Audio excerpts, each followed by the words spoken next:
What's up, guys? Call of Duty 203 Gamer.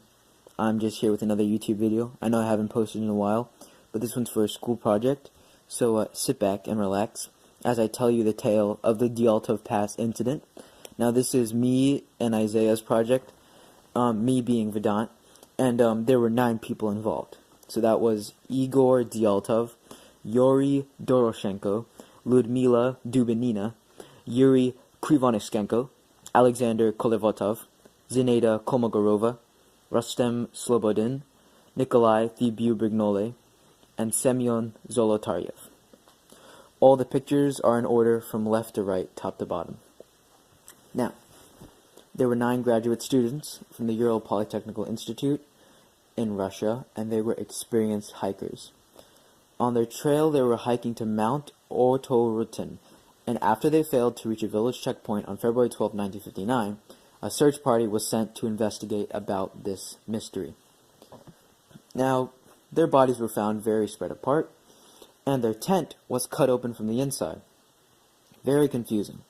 At the end of all this, it was concluded that they were killed by an unknown compelling force, and we'll get to that later. But for now, let me talk about the first 2 deaths. Now, it was said that their tent was cut from the inside, as I mentioned before, but they left behind all their clothes. Thus, the first 2 were found with only socks and underwear. And they had a small fire near them, and there were sticks torn off a Siberian pine, somehow hinting at the fact that they were trying to climb up to get a better view. Now, their bodies didn't show any sign of physical trauma, so they didn't die from falling, but it seems they died from either hypothermia or hunger, as the investigators found out later.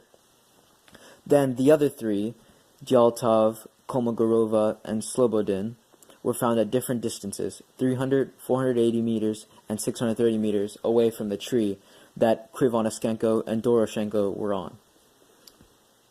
Then the last 4 were found under 4 meters of snow. And the confusing part of this case is that 3 of the 4, Dubinina, Zolotaryev, and Thibiu-Brignole, had chest and skull fractures, and the investigation showed that this was not caused by falling, blunt objects, or any external damage, but some forces crushing them from the inside. Very weird. Perhaps it could be some Soviet weapon that was being tested on them, or some sort of alien weapon. But one lady, Dubinina, who was missing her tongue, eyes, parts of lips, as well as facial tissue, and had her hands macerated, was the most damaged victim. Again, no outside force killed them, something from the inside. Mysteriously, the bodies of the girl Dubinina and Krivonishenko were found with traces of radiation on them, and many of the injuries of the 3 were concluded to be most comparable to being hit by a car, people. So, based on this, obviously, the investigators were confused, and like I said before, they concluded that they were killed by an unknown compelling force. And while I don't have any theories of my own, there was a 2013 movie released called Devil's Pass, where 5 American students actually went to the Dyaltov Pass, and the filmmakers basically made up like their own incident, like what they thought happened. And it didn't do very well in the box office, but I thought I'd mention it because it's a little movie that was adapted based on this story. The mystery still remains unsolved as today, as the title says, Unsolved Mysteries. And that is it. That is the project. Thank you.